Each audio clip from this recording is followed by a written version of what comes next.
This is surviving the music industry. That sounds sick. I didn't think about how that sounded.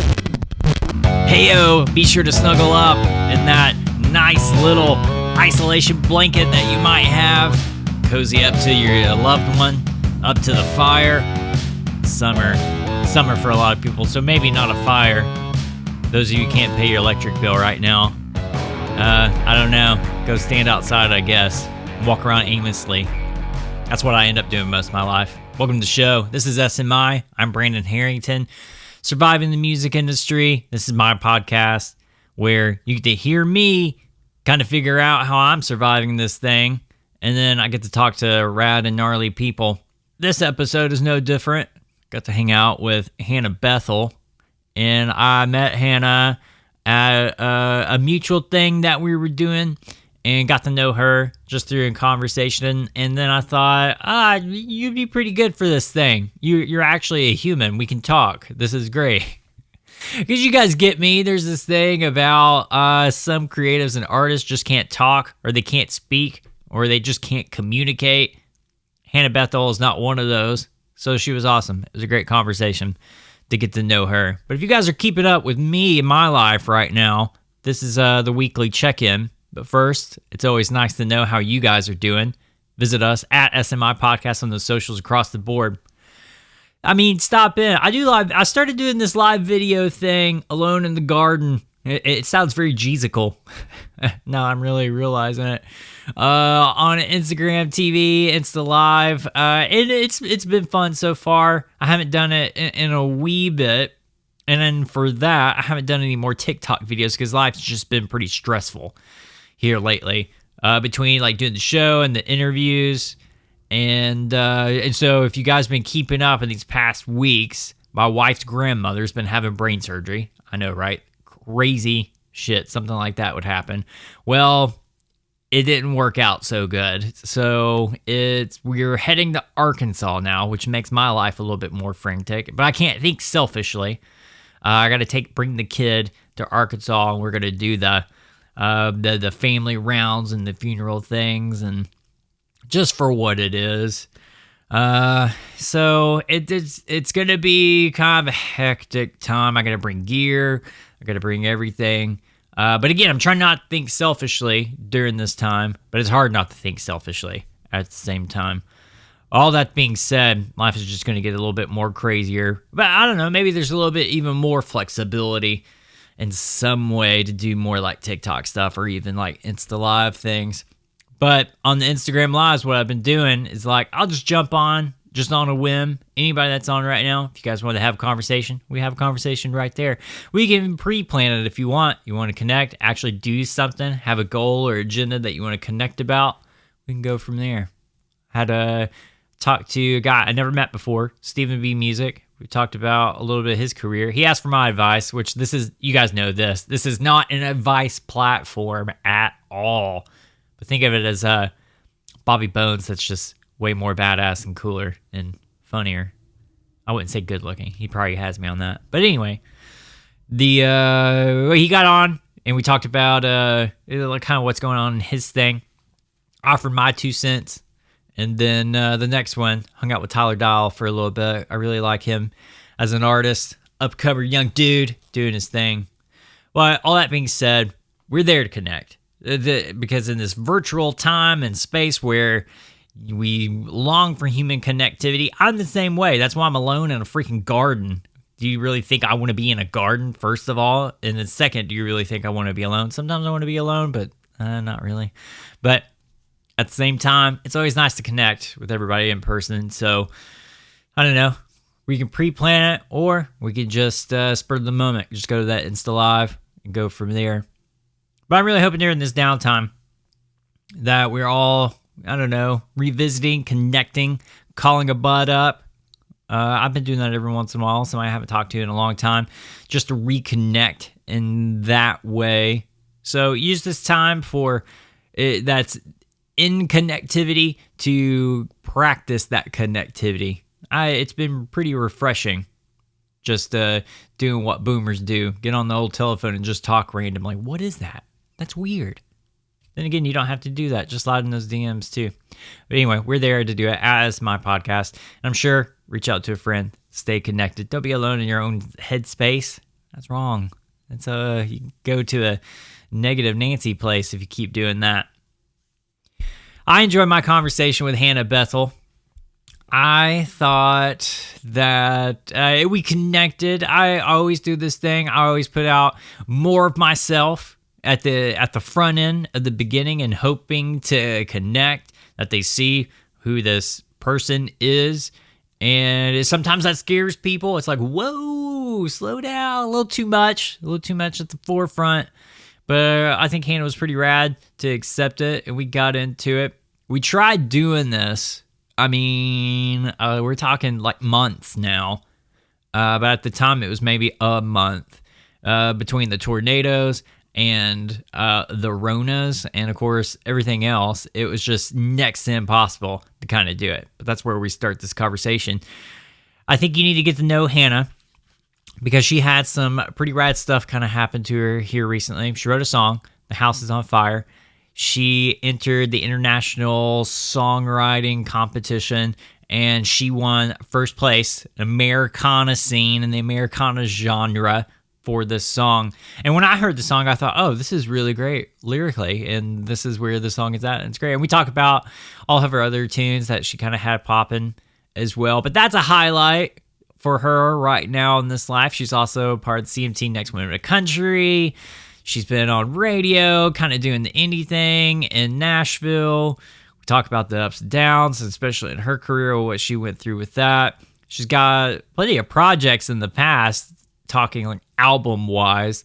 And we go into some of those early projects, into the most recent ones, and then back to some of the singles that she's releasing now. But she's an interesting person because not everybody, like in the quote-unquote like country scene, has the same mentality and thought process. But Hannah's just a little bit different. So we tap into her Reiki training and everything as spiritualness in that direction. All I have to say, we take unique turns in this conversation to really get to know Hannah.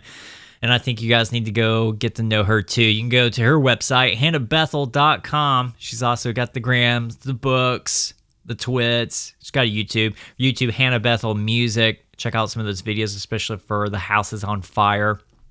But everything else, just use the old search bar, people, at Hannah Bethel. Hannah Bethel Artist on Facebook. But come on, we're millennials at this point, right? I may have a few boomers listening to this, but at the same time, use that search bar, Hannah Bethel. Check it out. I think she's pretty rad. I think she has something. And I mean, what do I know? At the same time, I just liked connecting with her on a human level. I think she's just a rad person. I think you guys need to get to know her. Remember, go check out The House is on Fire. It's out. Everything, the music video to everything on Spotify, Rhinestone Rodeos. But again, we start this conversation reconnecting after we kept disconnecting. Can you hear me okay? I'm on 100%. a landline. Oh, yeah, you're golden. Landlines? Okay. What is a landline? That's a real I know, thing? I'm at my parents' house, so. Oh, mom and dad. Leave it to the old boomers to have a landline. I love it. Right? I love it. Dude, we're doing it. This is it. Dude, we seriously been trying to do this for a while. It's been a bit. Yeah, I know. There's been a few obstacles as of late. Yeah, right? There was a very strong wind that went through Nashville. That was a thing. Wasn't that about that time? Like, I feel like we had something in the books, and then the Ronas hit us.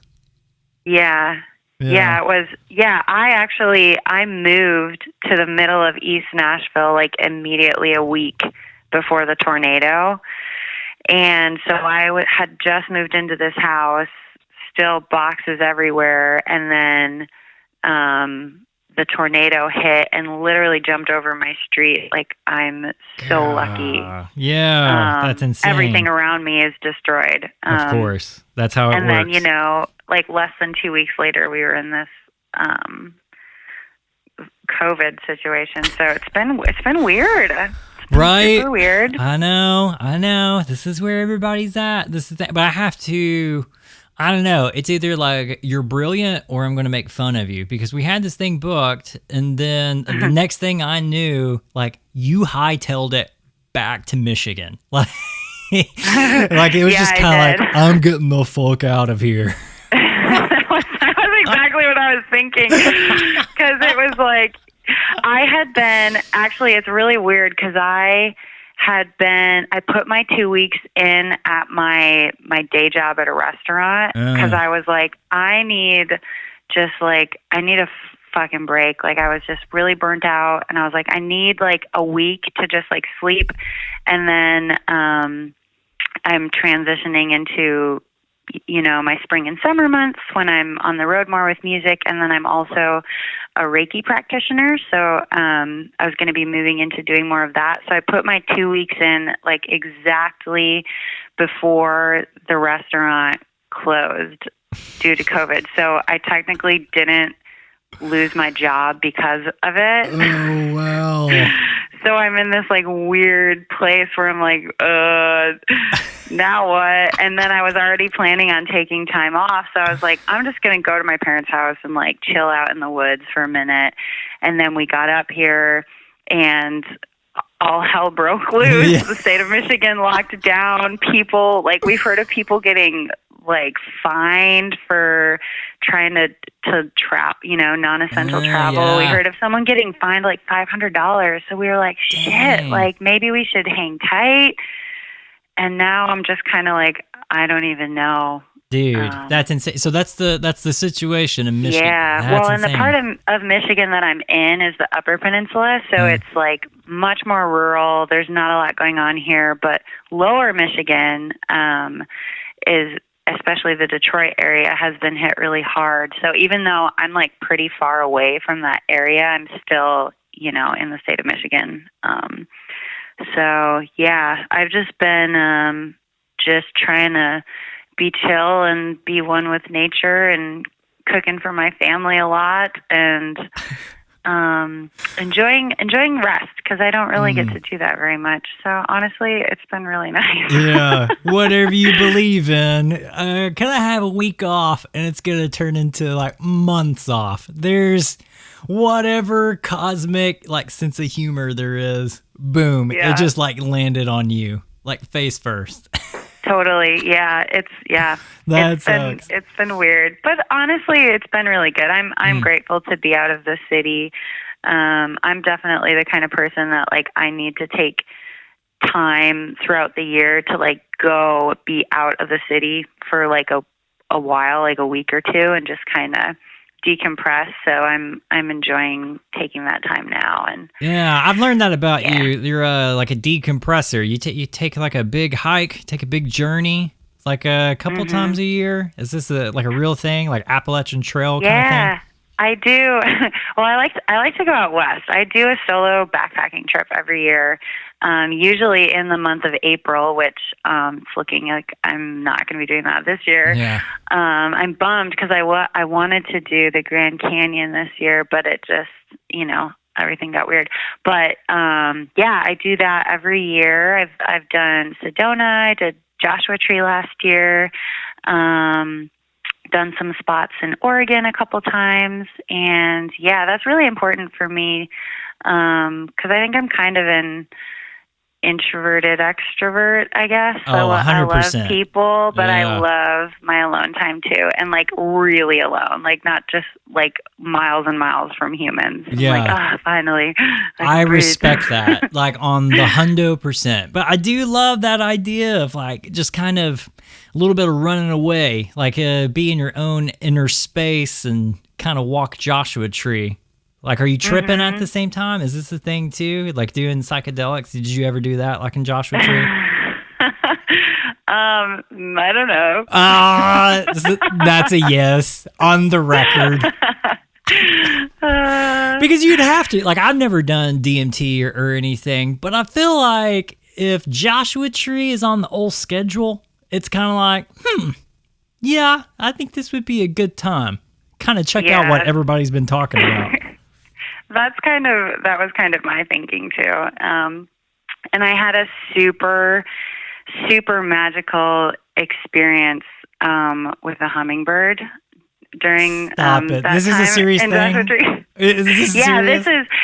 this is serious. So actually, Okay. I have every time I do a trip like this, I have a thing with a hummingbird, and it's really crazy and awesome. My first experience was when I was in Sedona, and I was in this like cave that's like way out in the middle of the desert. It's like an ancient Native American ceremonial space. There's like cliff drawings on the walls. Just like the energy is just insane. It's so full and just vibrant, and like I felt like I'd been there before. Super amazing. Anyways, in the morning, I camped there overnight, and in the morning I was sitting on top of the cave watching the sun come up, and this hummingbird came and sat down right beside me and just sat with me. Wait, For, I mean, was this like a real, actual like, hummingbird in your mind, or No, this was a real one because this was a sober hummingbird. And then okay. in Joshua Tree, I had hello mushrooms, and I was watching the sunset, and this hummingbird came. It was a real hummingbird, but it was like a very very magical hummingbird. It was like purple and emerald and like just like the most jeweled, gorgeous. And it did the same thing. It came and like sat with me for a little while. It's super cool. Okay, so it wasn't a real hummingbird then, because like they're No, pretty, it was. pretty sleazy It's real. creatures. Okay, if you say so. I think they're one of my spirit animals. Like come to visit me. That's amazing. Okay, Right, so you're yeah. in Michigan. This is home life for you, being back home and everything. Yes, yeah. This is where I grew up. Yeah, but what's the town that you're in? What's the town called? I am in Chassel right now, but it's close. Houghton is like the bigger city where I went to high school. What's another big town? Because I don't know where Houghton is. That's like very up north. Houghton is, like if Okay. you're looking at a map of Michigan, I'm in the part that's above Wisconsin. Are you doing the That's, glove? just Are you doing the glove connected? right now? Yes, I'm doing the glove. You can't see me though. Nice. But if you're doing the glove, I'm in the left hand, like up in the thumb in the Keweenaw Peninsula. So the town of Houghton, which is the big city up here, is like Okay. I think 7,000 people, and there's a university too. So it's not very big. Okay. Yeah. All right. What's mom and dad do? My dad is an engineer. He owns his own company, and he's He's a piston designer and consultant. He's a piston specialist. Wow, that's crazy. I mean, okay, so smart guy to begin Yes. with, and so, Smart. but he designs That's pistons. all I can tell you about it. That's the extent of my understanding. So that's basically you telling me of like, stop right there, because we're not going to talk anymore about it. So, but I mean, Don't ask me any math questions. yeah. But is he in automotive, or is it just basically like machinery? Just anything that uses a piston? Yeah, anything that has a piston, which is anything with a motor or an engine. All right, what does mom do? She helps my dad with his business, and when we were growing up, she was stay-at-home mom and took care of us, my sisters and I have two younger sisters, and drove us all around to dance class and play practice and music lessons and all the stuff, and supported us and coached us and that stuff. Yeah, are they musically inclined? Yeah, my second sister Maya she has a beautiful voice, but she doesn't really like to share. She's more of like a private musician, but she's a graphic designer in Nashville. She's super talented. And then our youngest sister Winter is a really talented songwriter and singer, and she lives in LA. Oh yeah, is she doing the LA thing? Mm-hmm. Yeah.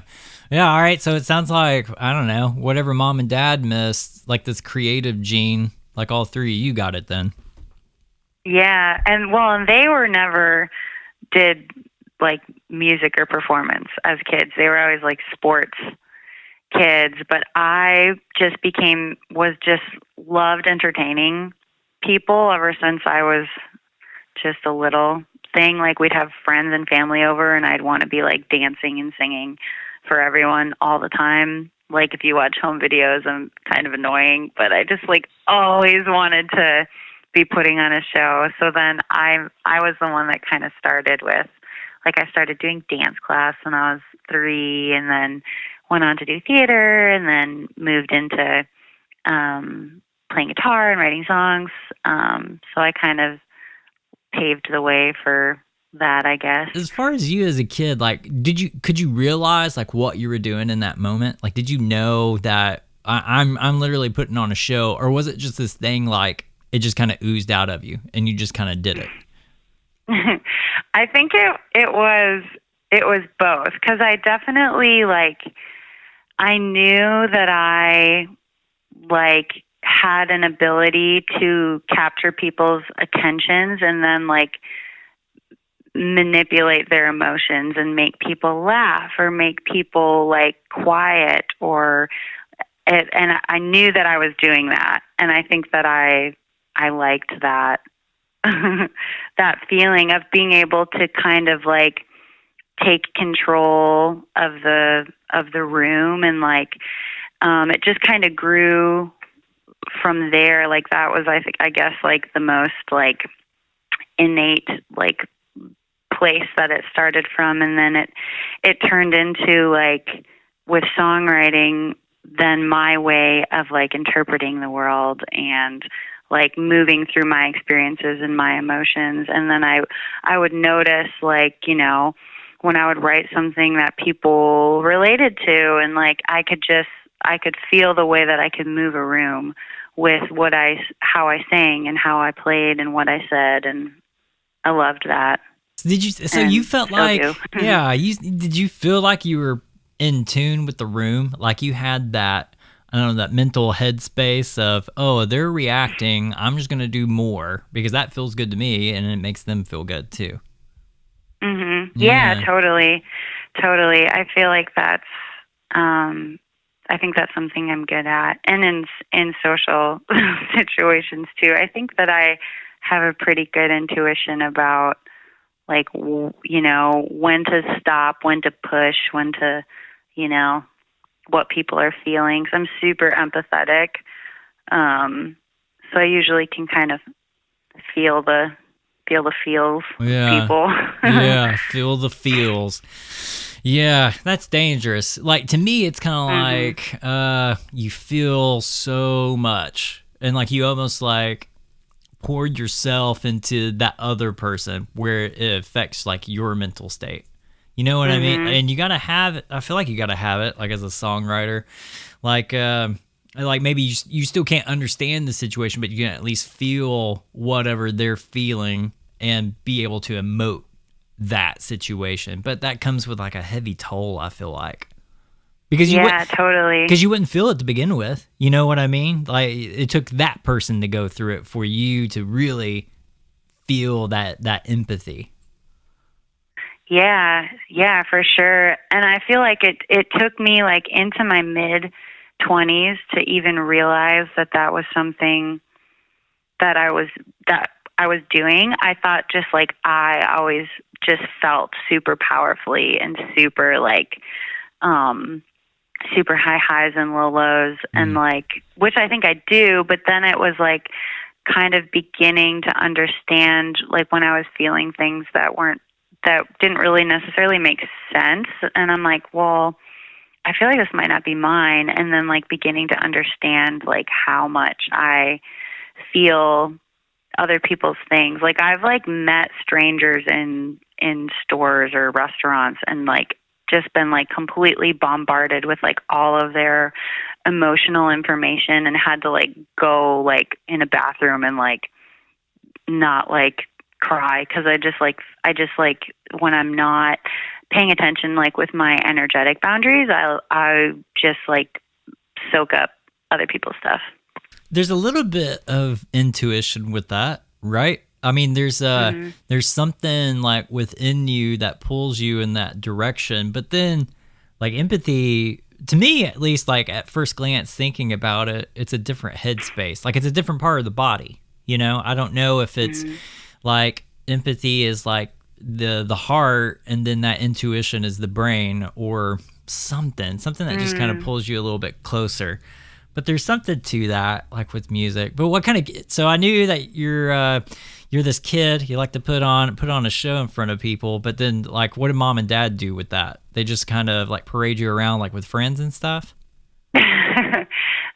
My mom would just kind of ask me like, what do you want to do next? And I always had something next I wanted to do. Like I wanted to, like when we lived in Wisconsin, I did a lot of community theater and a lot of dance. And then when we moved to Michigan, it was a much smaller area and there wasn't really those same kind of community outlets for kids. So that's when I started playing guitar and writing and doing solo shows. And my mom, like would help me book shows that I wanted to do. I'd be like, I want to play there. I want to play there. I heard this girl played a show at the mall. I want to play a show at the mall. And like that kind of stuff. So I did like, malls, coffee shops. I did bars. I did like every karaoke contest I could. I played all like the fairs in the area and just like literally anywhere that would let me come play, I wanted to be there. And that's kind of how I got started with my music performing stuff, just playing a bunch of solo shows all over the Midwest,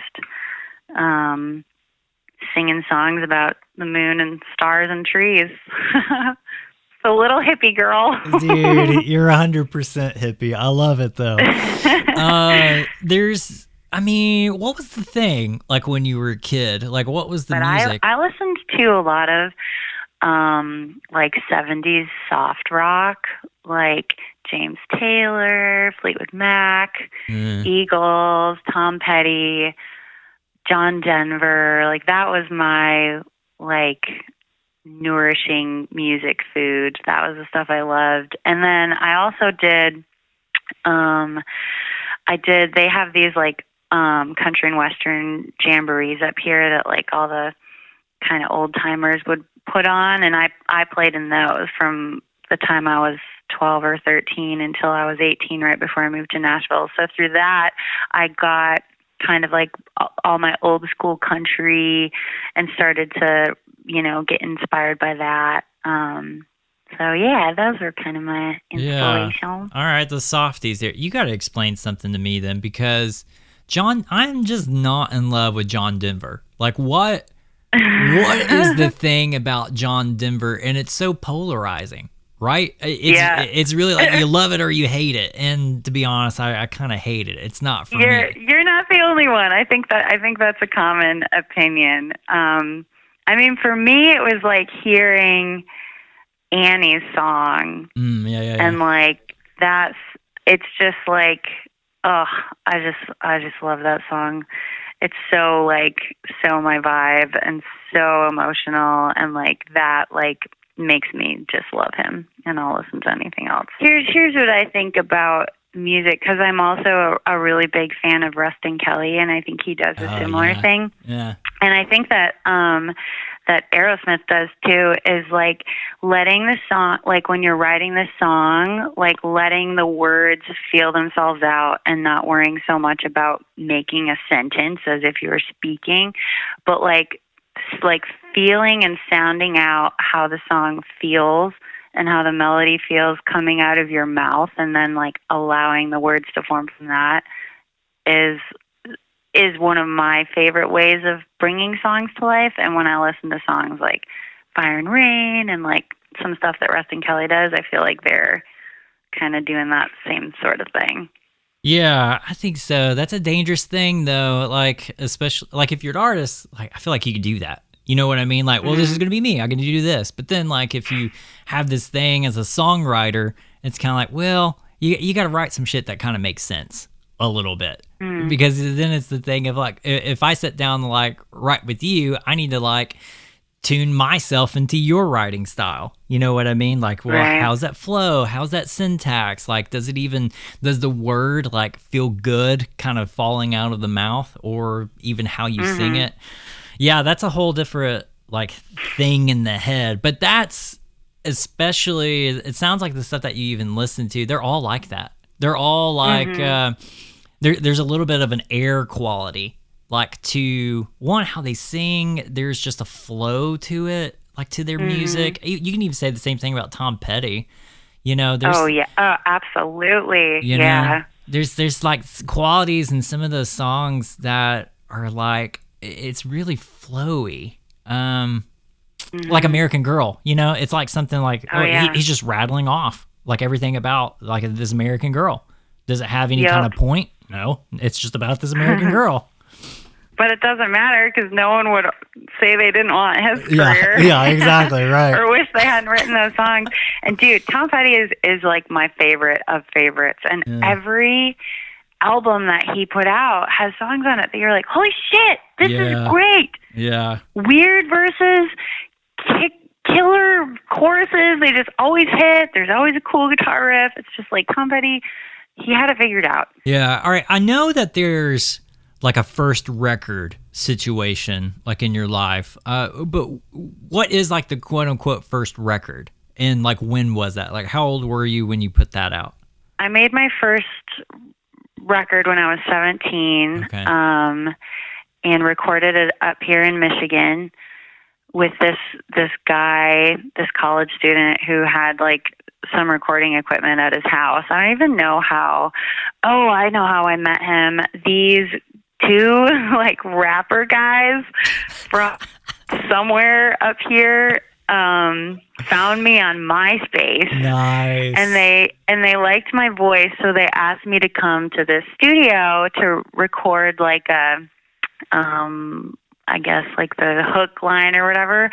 And so obviously my mom came with me because I was like 16, and she's like, "You're not going to the studio with some rappers." Oh, man. And so we went and heard the song, and I don't think I ever recorded anything with them. I don't think I ever saw them again, actually. I don't know if they moved or what, but through them I met that engineer, and then I made a record of like I think 10 or 11 songs that I wrote, just me and my acoustic, and put that out, and you won't find it now. I know. I looked for it.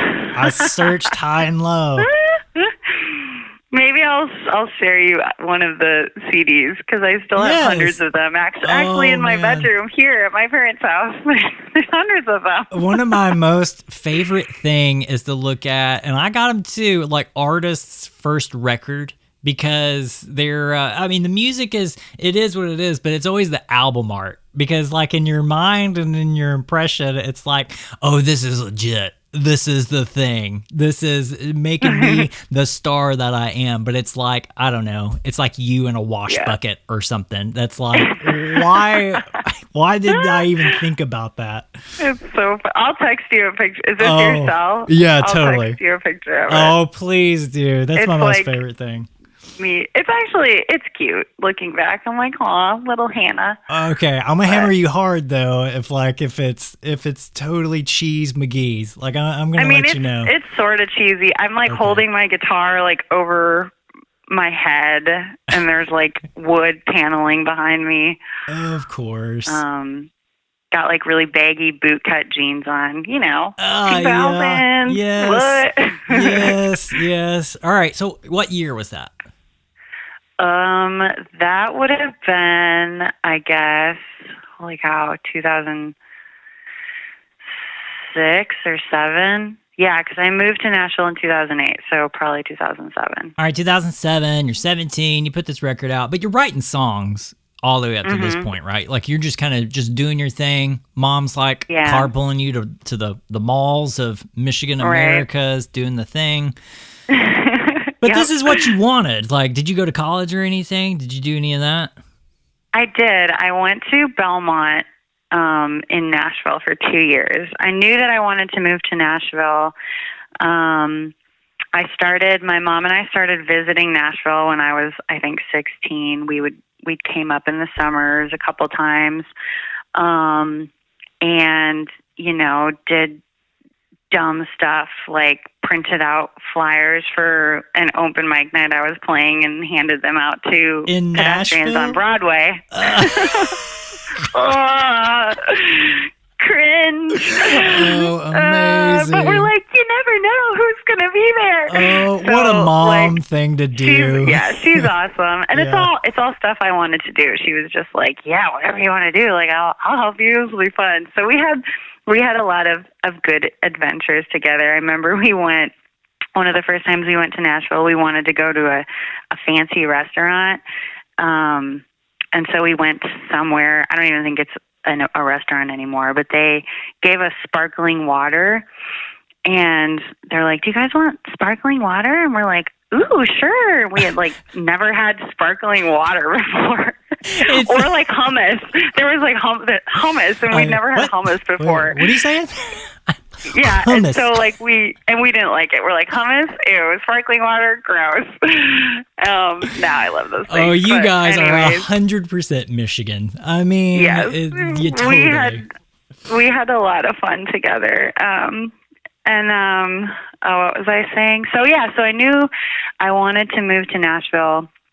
I wanted to just come there, and I was like the oldest child, so my parents were like, well, I mean, maybe you go to college. That seems to be what the other kids are doing after high school. So I applied to Belmont, got in, studied music there for 2 years, and loved it. I loved being able to like literally just only do music all day long. It was my favorite thing. But I just kind of always knew I wasn't going to finish the degree because you don't, need it. I just wanted to get to Nashville.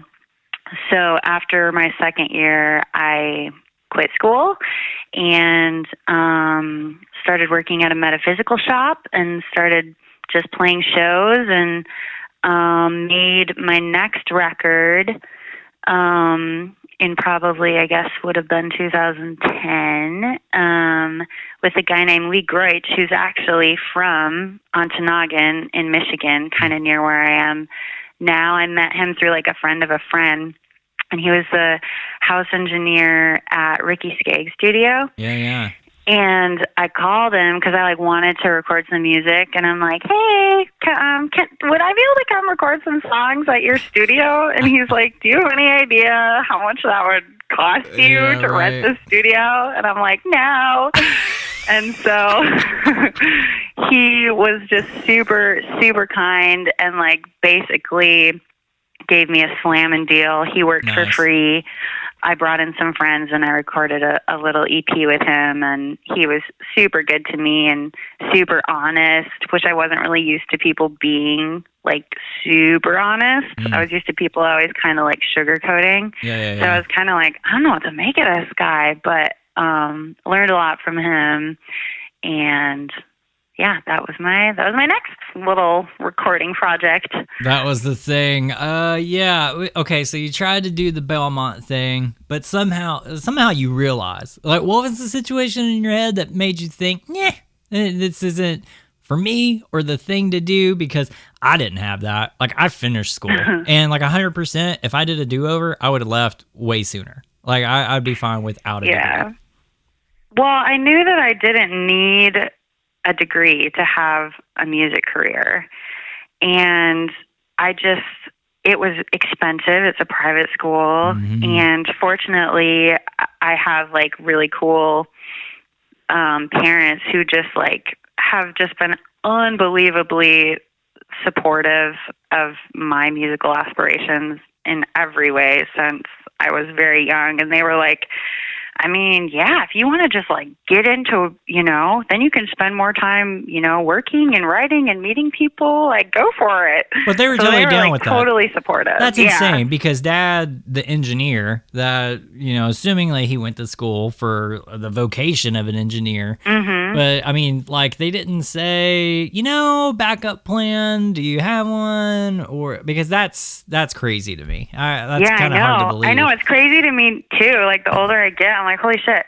But they're they have always been about with all my sisters and I, about pursuing the life of your wildest dreams and honoring your passions and the things that inspire you and figuring out how to make it work from there. And the older I get, the more I'm like, wow, what it is. I'm so blessed to have had that and continue to have that influence in my life, because I know there's a lot of people who don't get that from their parents. And it's honestly, if I hadn't had it, like, this business is so hard. It would have just been a lot harder without someone being like, no, like, do you still love this? Like, keep doing it, I think the thing in this time, probably for you, is that you started working at this metaphysical shop, right? Mm-hmm. Because I knew this about you, that this is a thing in your life, like between like Reiki and like you're Reiki certified. Am I saying that right? Like, are you licensed or certified? Okay. Mm-hmm. Like, yeah. This is a thing in your life, and I don't know anything about it, and I want to know like what this is and what this means like to you. Yeah. Well, so I've always been deeply spiritual, and I've always been just a seeker and investigator, and kind of grew up in a like non-religious family, except that my parents grew up Catholic, and they didn't want to continue practicing that, like with my sisters and I. So that was kind of like the extent of like my spiritual knowledge growing up, with just like a super limited understanding of Catholicism. And then, but I just always, wanted more and wanted to know more. And I kind of fell into this job at this metaphysical store. It's so funny now, because I feel like everything just happens for a reason. And that kind of really introduced me to a lot of more New Age thought and alternative healing and medicine modalities. And then I also, in my early 20s, I got Lyme disease. That sucks. Yeah, it did suck. Sucked bad. It was not to be joked about. No way. My father-in-law has been through it, like, and obviously the after effects of it too. Yeah, it sucks. Yeah, so I was out for almost 2 years. I had to quit. By this time, I had a different day job, but I had to quit my job. I had to pause music. I had just recorded a third record, and before I could finish it, I just had to stop everything because, like, I put my 2 weeks in at my job that I had then. I was like managing an antique mall. It was weird. It was a cool job. It's kind of weird. But cool. I put my 2 weeks in, and I literally couldn't finish my 2 weeks because I got so sick so fast. And fortunately, I found an alternative health practitioner in Cool Springs who was able to help me basically detox the Lyme out of my body through a complete change in my diet. Like, I cut out all inflammatory stuff, so no wheat, no sugar, no dairy, no alcohol, and just kind of being bedridden for many, many, many months before I could start to, like, do a little bit more, little by little. And then I did weekly to biweekly treatments with her, sometimes up to 8 hours a session of like oxygen therapy, intravenous vitamins, hyperbaric chamber, laser therapies, all different kinds of supplements and tinctures. And that experience really taught me about the power of alternative medicine. So I've just had a lot of things in my life that have kind of guided me in that direction of doing a little more investigation and really taking control of my situation. And not, because I've been in a lot of situations where I had no one I could rely on except for myself. So I had to learn, I had to educate myself. And so those things kind of started me in the alternative medicine healing world, I guess. Yeah. But does the alternative medicine, does that also bleed into even like your spirituality and how And this is just the impression of, especially in my own Western eyes, it's like, at least my idea of it, that it sometimes bleeds over into spiritualness, or how you're closer to nature or people or just anything with energy. Yeah, totally. I mean, I think it's unique for everyone. Are as many understandings and expressions as there are souls on the earth. But for me, those things really went hand in hand, and a big part of my healing from Lyme was also that connecting deeply with myself, my higher self, my divine connection, and just digging deep and kind of pulling myself out of it, because it was really scary too, because I was 22, living alone in Nashville, not able to get out of bed, not able to work, so I had to really kind of dig deep on the mental emotional side of it too, just to kind of pull through. And so that led me to connect deeper with spirit, and also to just kind of understand how that worked for me personally, because everyone is different in that regard. Yeah, sure. The control thing. Do you feel like, without Catholicism, that, and especially what you believe now, you just have more control over your life, and you can start molding your life in the shape of whatever you want now, in your own spiritual hands, as opposed to this cosmic thing that is far away, God or whatever. Yeah, definitely. And for me, realizing and really settling into, to me, everything is a spiritual experience. Every interaction I have with someone, every, the food that I make and I eat, and when I'm walking around in the world, it's all divine. And the more I allow myself to believe that and not compartmentalize, the more I'm in the flow, and I just my vibe is higher, I feel healthier, my creativity flows more easily. And I also wanted to say, touching back on the idea of why I loved entertaining, of having the control of the room. I read this book a couple of years ago that was fascinating, and it really helped me kind of understand my passions and understand the direction I wanted to take creatively, because I've always really struggled with I obviously love music, I love touring, I love this life so much, but I'm so disenchanted with the business side of it, and the elbow rubbing and the cool kid thing, and people so clearly and so often not being their authentic selves because they want to make sure that they're accepted, and it's just super turnoff. Really doesn't agree with me.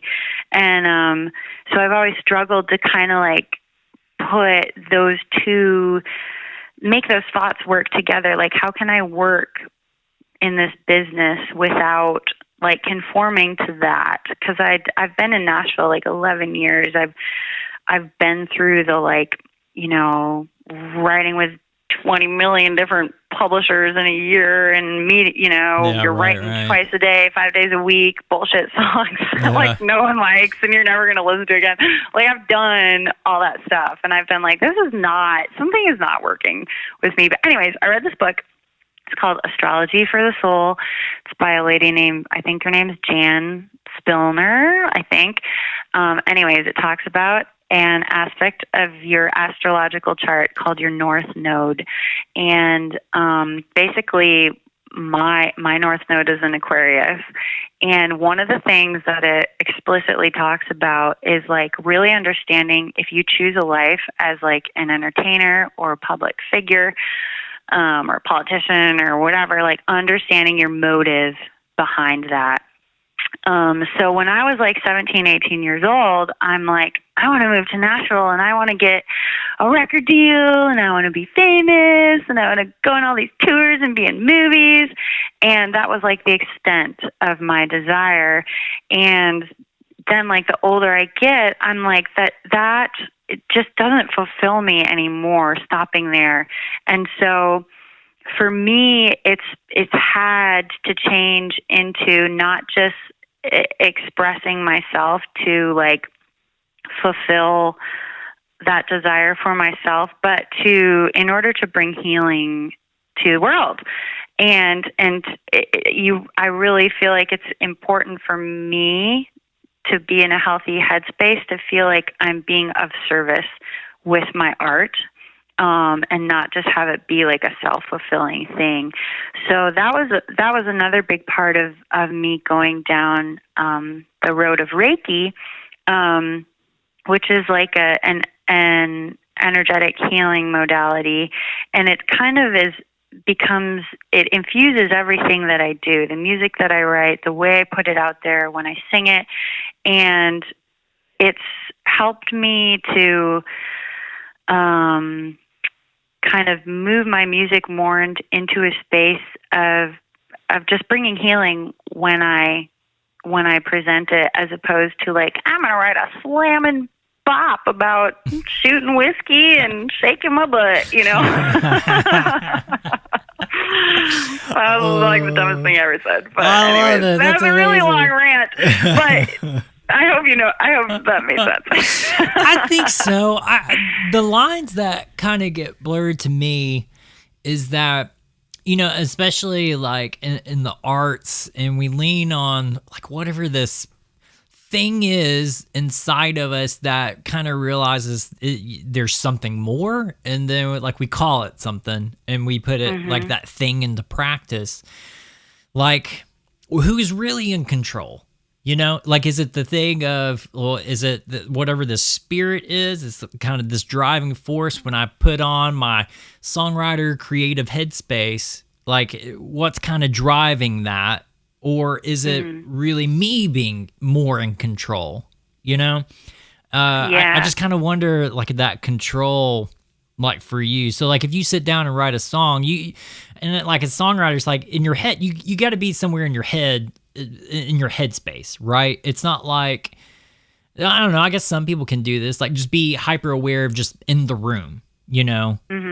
But for me, I know my mind has to go into a different place. Like, whatever we're writing about, like, I want to be in that place. Like, if it's a scene in a movie. While some people, it's a spiritual driven journey, you know, just fly by the seat of your pants kind of thing. Yeah. With one of the greatest lessons that I've learned in regards to songwriting, and also life in general, is just to honor the rhythms and the cycles. And like, when the muse comes and you feel like a song coming up, like, try, if possible, drop everything and be with it in that space. And then when it's not flowing and you feel like you're beating your head against the wall, leave it alone.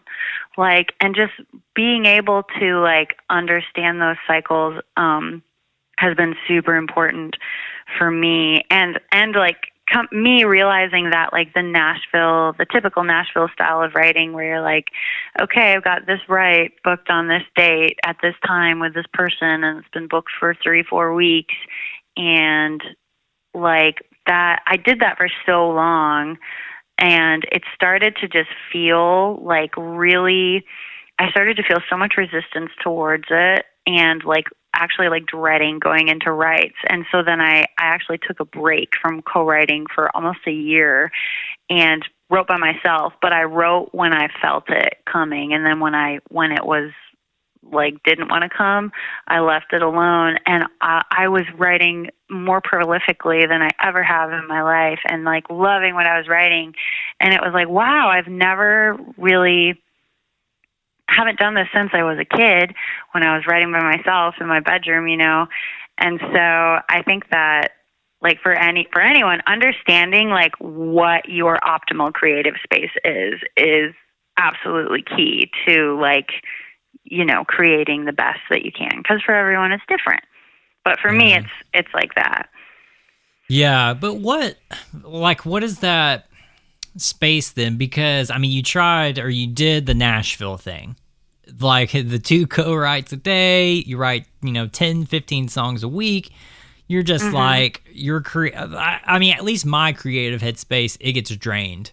And so, but what was the thing that kind of said that this isn't going to work? Because, is that just because it's just not coming, or it's uncomfortable, it doesn't feel good, or is that more of like a spirit-led thing, like in your world? I mean, all of the above, I would say. I'd be going into writes, and I would either feel like just nothing was flowing and I didn't like what was going on, or I would like what was going on and I'd be trying to steer the song and my co-writer would like not be into it, and then I'd feel like I was like manhandling the co-write, which I didn't feel right doing that either, but I'm just like, I'd fall in love with something and I'd be like not want to make compromises, and then I didn't want to be a dick, so I'm like, I feel like I need to write more by myself so that I don't have to get in those situations, because I don't want to be the co-writer that's like, no, I'm writing everything, that's not very nice either. Well, there's the thing too, if like, I mean, like your headspace is different than most quote unquote songwriters in town. Like it's the thing of just feel the energy in the room, and I mean, most people won't get that. I feel like I can understand that. Let's just figure out what's going on in the day. But then also, like, when you have these, like, 2 things in the room and, like, the mental headspace, it is going to be a wrestling match, and you're going to walk away, like, with frustration. And that's not on... Totally. That's not on one person or anybody. It's just kind of like... Totally. I think it sounds like the situation or the circumstance kind of dictated, like, your next move. Yeah. Well, and I also was moving away from, like, writing a song by the hook, which is I learned how to do. I can do it, but I started moving more towards like writing my specific stories, and then I'd find myself in a room like with a man who's 20 years older than me who knows nothing about me, trying to write this like super personal story, and I'm like, why am I here right now? Like, nothing against that person, but it's just like, this makes zero sense. Like, so I was like, I need to like regroup. And I have fallen in love with writing again. Like, I was getting to the point where I'd have a writing session and I'd be like, no, I hate it. But now writing by myself, like, I love it. And I feel like I have lines that like I put in my songs that if I was in a co-write, they never would have flown. People would have been like, I don't know about that. What if it's would so-and-so say it, and like, I just didn't want to do that anymore. And now in those songs, they're the same lines that when I play them live, people are like, wow, that's really interesting that you said it like that. Yeah. And I'm like, yeah, it's because no one was telling me what to do. Yeah. Yeah. Well, it's also the thing too, like when you start writing with somebody else, like, and especially you being the artist writing your songs, and I come into a room, I'm starting to taint that song with whatever taint I have. Like, it's not going to be like whatever it is you, because now it's at least half of mine, depending on what the publishers get. You know what I mean? Like, it's the thing of, especially if it's a co-write, it's never just a one story. It's always like 4 other people's story, and it becomes a little polluted and clouded and right. And sometimes that totally works. Obviously, there have been many incredible songs written that way. But for me, that wasn't really working anymore. I know Neverending Sky. That's the only one I could find from online. Like, you've done your homework. Kind of an old one, too. I haven't listened to it because I couldn't find tracks online to actually listen to, but at least this idea, like, where were you at in your songwriting, like, headspace? Like, were you doing the co-write thing, and like after Belmont you're doing the thing? Yes, I was, let's see, probably 25, 26, I think, around there when that, 25, I don't know, somewhere around there when that record came out. And that was like kind of the end of that season of like writing with everyone I could, as much as I could. And then like I had a producer and a manager at the time, and who were helping me choose the songs, and they were all songs that I wrote.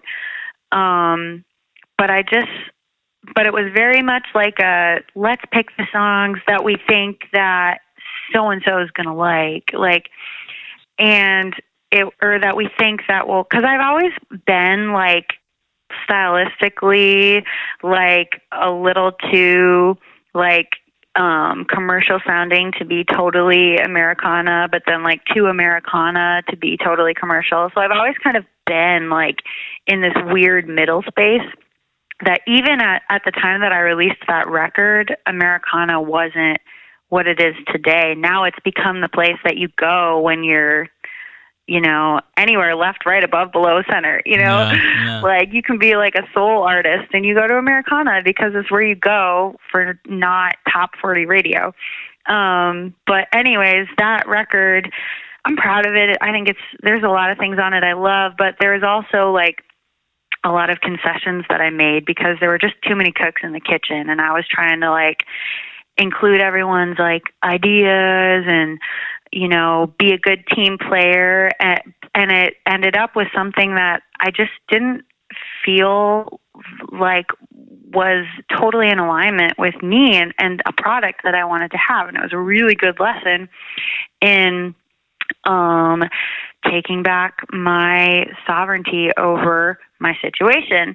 And after that, I kind of like went completely out on my own and like stopped co-writing. That manager and I separated. We're still really good friends. He's an amazing person, but I kind of went out totally on my own for about a year, went through a bad breakup. Like I was really on my own. And the best thing that I ever did was like let everything rest for a minute. And then when I came back, I was the fucking boss, and I was not like, I was like just following my vision for how I saw things and like just following that. And like, I would have people like tell me, you know, if I had this song Train that I wanted to release. And, you know, a lot of people told me that, I don't know if it's good enough, or I think it's too this, I think it's too that. And like, not very many people were like, yeah, but I was like, yeah. And I was like, I don't care, releasing it. And then I like really wanted to make a music video for this song, but I had no money. So I searched for a music video director for like 6 or 7 months. And I just gave myself space until I felt like I found the right person. And then I did. Met this awesome young guy named Austin Waters, who's like 22, and me and him and his girlfriend drove my car to Texas, shot this video in 2 days and drove back.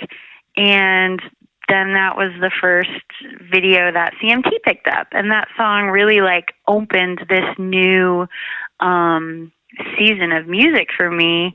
And I feel like it's really because I was just honoring my voice and my intuition so much, and not trying to play the game, not trying to tiptoe around people's feelings. And yeah, anyways, so start listening there. Don't listen to Never Ending Sky. Okay. Well, there's like a thing in your life that's interesting to me. Control seems to always like be a pattern in your life of like choosing your spiritual journey, like roughing it out on the hiking trail by yourself. It's just you, it's control in your headspace. It seems just to be a consistent pattern where it like at least started gaining fruit like at Train, like at this time, because that's when CMT started like recognizing, oh, this human being that has something is doing it. And that just kind of gives you validation that you're on the right track for like your life. And I mean, is that answer control? Yeah, I think it's simultaneously control and releasing control. See, And, that's like, tough. That's so hard it for is me. tough. But I know, dude. I know it's hard, but I think it's really the thing. Like, I think it's one of the big life things is like simultaneously, like, standing in your power and sovereignty over your life, and also realizing that absolutely nothing is in your control. And you are completely at the mercy of the winds of the universe. And if you can like reconcile those two things happening at once, you can get into like a really fun flow. I mean, with this control, and then like learning to let go, and the thing of finally saying, I'm gonna do what I want to do, and you've settled and set into the sonic discovery of a sound, like in your artist thing. I mean, what was that process? I mean, is it like accumulation of everything like we just talked about, or is there like more to it? Yeah, I think it is a accumulation of everything, because I think also like settling into that natural rhythm of myself allowed me to write the most authentic music I felt like I'd ever written, and it just came out with this sound, whereas before it was like I felt like I could write a song that sounded like this or sounded like that or sounded over here. Like I could kind of be a chameleon and come up with a lot of different things and then be like, well, which one's mine? And well, none of them, because all of them are you're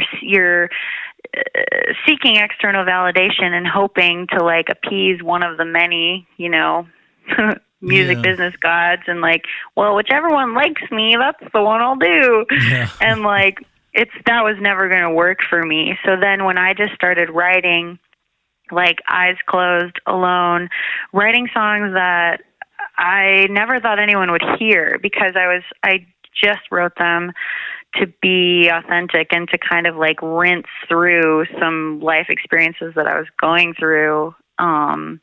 And then I found that I loved that space of creating, and then the sound kind of completed itself. And it's not like it was like completely different than anything I'd done before, but it was like all of the pieces clicked into place and like made sense. And there was like cohesiveness, and it just made sense in my mind, in my heart, in my vibrations. And so you just stay there now in that space. Yeah.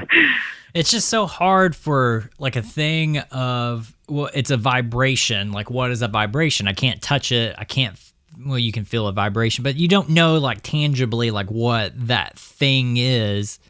And then like when it automatically hits, like it hits, and then it's like, oh, okay, now I get it. It's this right, thing. Totally. It's when you know. Yeah, and that's how I write. Is like I just go purely by how it feels. Like, does this feel like, I don't know about that line? Then you don't know about that line. It's not done yet. But if you're like, you just know when it feels done. I think that also honoring that recognition in my writing has helped me to honor my intuition in the rest of my life too, and realizing when things feel good and in alignment, and when things feel a little off or like completely wrong, So yeah, but when you take like Rhinestone Rodeo, and it's like the story or at least the feel that you get from it is that, you get dirt kicked in your face, and then like you just get back up and you just do the thing. But then like you throw in like the specifics of like, oh, it's a 10-year town, well then, oh, okay, Nashville. Do you have to attach that to Nashville? No, but there is this thing of like, I think we kind of talked about it earlier of like, broad strokes so everybody can like feel that and apply it in their life. But it could be like this pointillism thing. It is this thing that you can point out that's so detailed, like that's specific in your life, like the trials by fire of music industry, and you're doing your thing, and it's kind of Rhinestone Rodeo, but it could be applied to a guy sitting on a tractor. So it's like this thing of like broad stroke writing, but within those broad strokes, it's like there's some fine lines that could be applied specifically to you. Yeah, totally. And I think that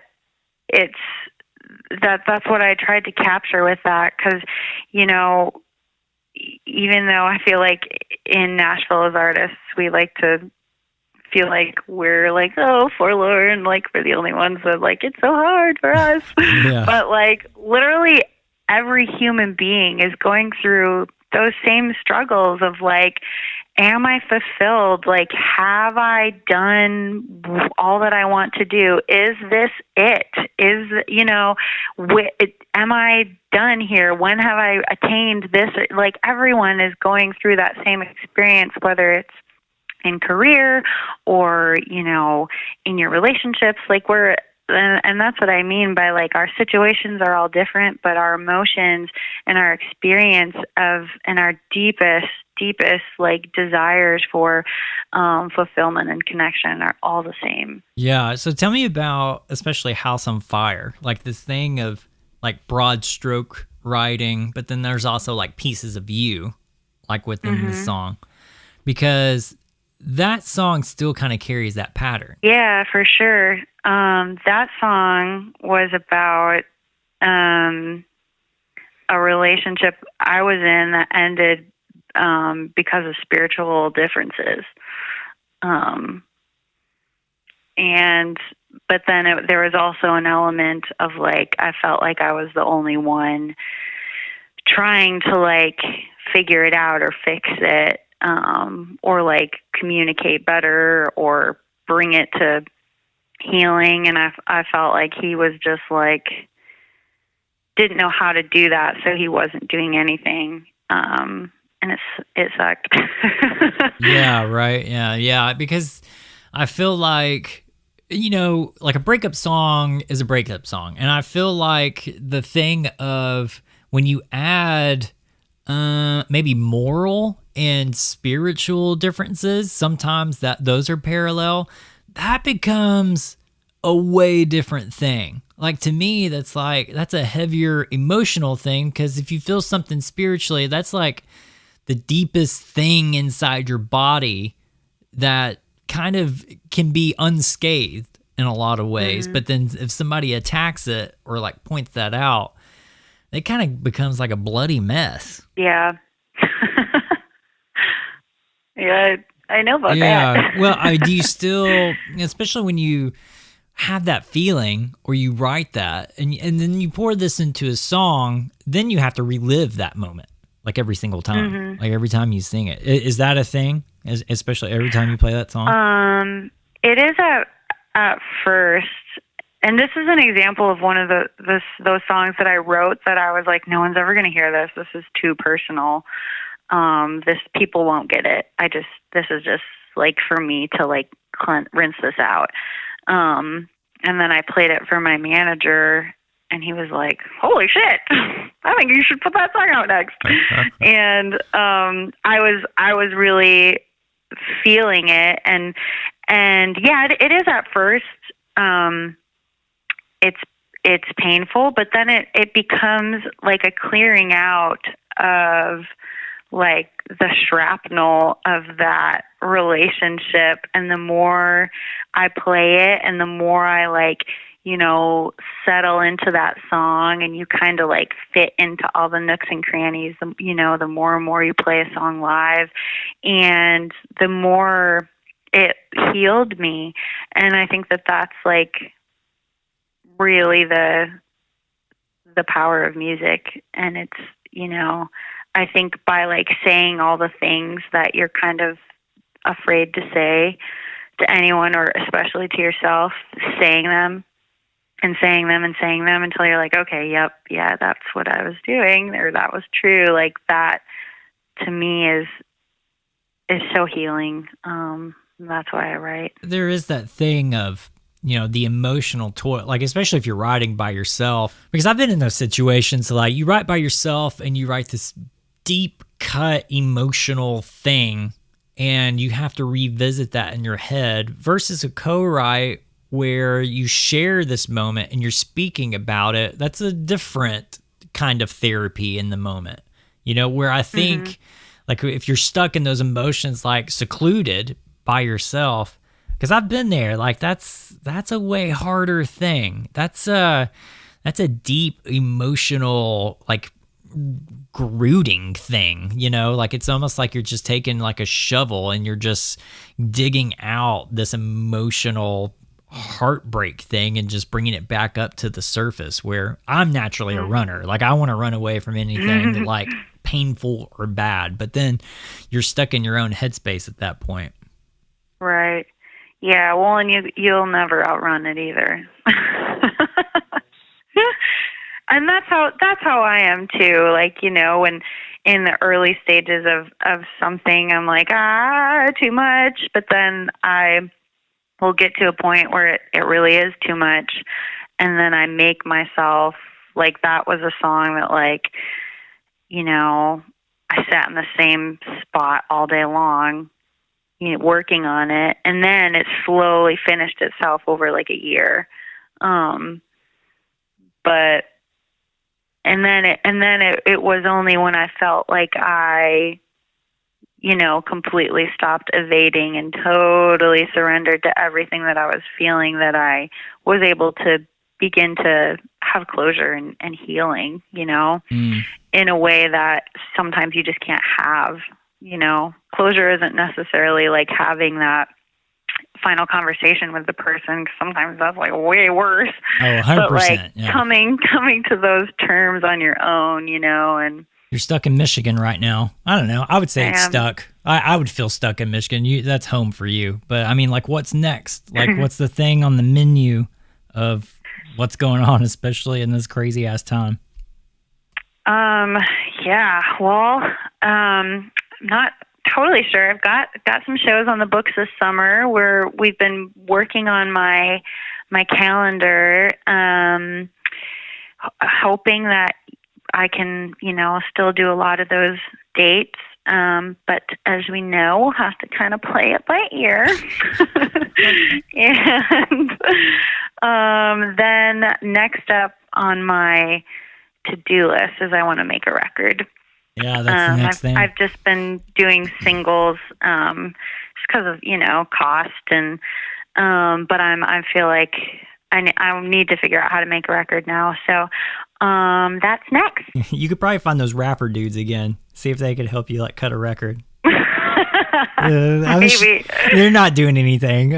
All good. Oh my God. Yeah. I do wonder what they're doing. I remember their song was like catchy. Like I liked it. Like I didn't really listen to rap music at the time, but I was like, oh. There's a piece of me that kind of hopes it's like Insane Clown Posse or like somebody like so ridiculous of like, well, there's Hannah Bethel, huh? Had no idea. Cool. I don't even remember their names. I feel like they moved to Detroit or something. They were like, we're hitting the big city. I feel like if this was a Dateline episode, it'd be something like, and before she knew it, she was famous on a Shaggy Two Dope and Insane Clown Posse track.